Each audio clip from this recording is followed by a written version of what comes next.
Hello everyone, hope you all are doing well. Class 10th chapter electricity में last video में हमने Joule's law of heating study किया था। आज हमने करनी है applications of Joule's law of heating. लेकिन एप्लीकेशंस करने से पहले जो इसके न्यूमेरिकल्स है वो स्टडी कर लेते हैं। जूल्स लॉ ऑफ हीटिंग का फॉर्मूला हमने करा था H equal I square R T. Formula में वैल्यूज पुट करनी है, आंसर कैलकुलेट करने। सो फर्स्ट क्वेश्चन है, a potential difference of 250 volt, voltage given है 250, is applied across a resistance of 500 ohm. R की वैल्यू 500 ओम गिवन है। In an electric wire calculate current, current निकालना है, heat निकालनी है और टाइम गिवन है 10 सेकेंड्स। तो फॉर्मूला क्या था? सबसे पहले तो करंट निकालते हैं। करंट के लिए V equal I R, Ohm's law लगा दो।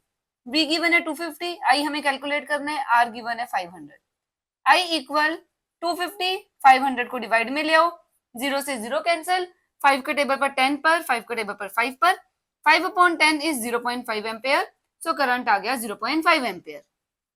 सेकेंड पार्ट, हीट एनर्जी निकालनी है। फॉर्मूला है H equal I square R T. I हम कैलकुलेट कर चुके हैं 0.5, 0.5 का स्क्वायर, आर की वैल्यू 500, टी की वैल्यू 10।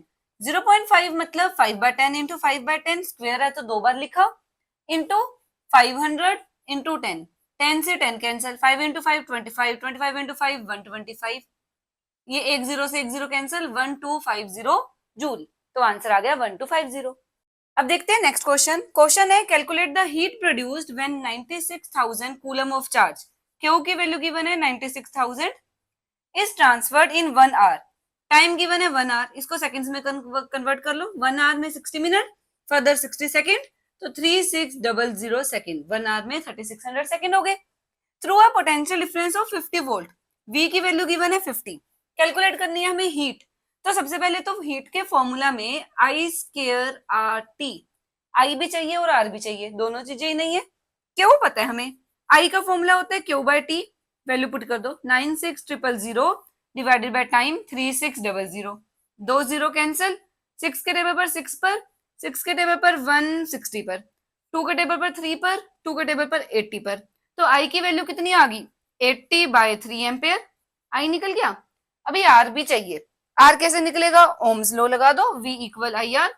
V की वैल्यू है 50, आई कैलकुलेट किया अभी 80/3, आर को आर रहने दो, आर इक्वल ये 3 इधर मल्टीप्लाई में डिवाइडेड बाय 80, 0 से 0 कैंसिल, 5 इंटू 3 15, 15/8 मीन्स आर आ गया 15/8 ओम। अब इस फॉर्मूला में वैल्यूज पुट कर देते हैं। H equal I square R T, H equal I की वैल्यू कितनी है? 80/3, 80/3 इंटू 80/3 इंटू आर की वैल्यू है 15/8 इंटू टाइम, टाइम है 3600। अब कैलकुलेशन कर लो, सिंपल कैलकुलेशन करनी है। 8 के टेबल पर 1 पर, 10 पर, 3 के टेबल पर 1 पर, 5 पर, 3 के टेबल पर 1 पर, 1200 मल्टीप्लाई करना है। 8 इंटू 5 40, 40 इंटू 12 480, बाकी 1 2 3 4 जीरो और आएगी और यूनिट जरूर लिख देनी है, जूल्स। अब देख लेते हैं applications of heating effect of electric current. कहाँ कहाँ यूज होता है हीटिंग इफेक्ट? नंबर 1, जितने भी इलेक्ट्रिकल अप्लायंसेज है जो हीट जनरेट करते हैं, example electric iron, electric kettle, electric toaster, geyser, इन सब के अंदर एक एलिमेंट होता है जो कि बना हुआ होता है नाइक्रोम का। हम सिंपल मेटल नहीं यूज करते, अलॉय यूज करते हैं। और अलॉय कौन सा है? नाइक्रोम, निकल, क्रोमियम, आयरन, इन 3 का अलॉय है। जिसमें रीजन क्या है नाइक्रोम को यूज करने का, कि क्यों हम मेटल नहीं यूज कर रहे, अलॉय यूज कर रहे हैं। ये क्वेश्चन इस फॉर्म में भी आ जाता है, what is the advantage of using alloy rather than a pure metal while making elements of these electrical appliances। NCERT question है, उसमें भी ये 2 रीजन लिखोगे। सबसे पहला तो जो सिंपल जो अलॉय है उसकी रेजिस्टिविटी हायर है then the pure metal. Pure metal के कंपैरिजन में अलॉय की रेजिस्टिविटी ज्यादा होती है। ज्यादा, जितनी ज्यादा रेजिस्टिविटी होगी, रेजिस्टेंस ज्यादा, रेजिस्टेंस ज्यादा तो हीटिंग इफेक्ट ज्यादा, क्योंकि H equal I square R T, R के डायरेक्टली प्रोपोर्शनल है। आर जितना ज्यादा, हीटिंग इफेक्ट उतना ज्यादा। Second, alloy doesn't oxidise even at high temperature, high temperature पर भी बर्न नहीं होता, इतना गर्म हो गया फिर भी बर्न नहीं होगा। नेक्स्ट एप्लीकेशन है, heating effect of electric current is utilised in electric bulbs. Electric bulb बनाने के लिए यूज किया जाता है। क्यों? कौन सा मटेरियल यूज किया जाता है बल्ब बनाने के लिए? टंगस्टन। टंगस्टन को क्यों यूज करते हैं फिलामेंट ऑफ इलेक्ट्रिक बल्ब बनाने के लिए? क्योंकि इसका मेल्टिंग पॉइंट बहुत हाई है, इतना गर्म होने के बावजूद भी मेल्ट नहीं होगा। दूसरा, फ्लेक्सिबल है, इजिली शेप दी जा सकती है। तीसरा, लो रेट ऑफ इवेपोरेशन, इतनी जल्दी इवेपोरेट नहीं होता।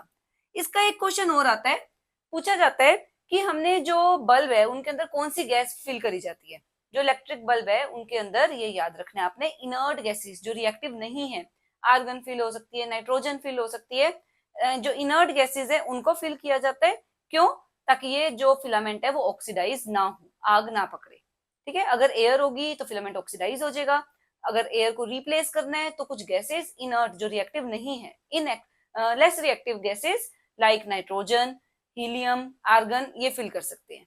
ठीक है, अब नेक्स्ट एप्लीकेशन है फ्यूज बनाने के लिए।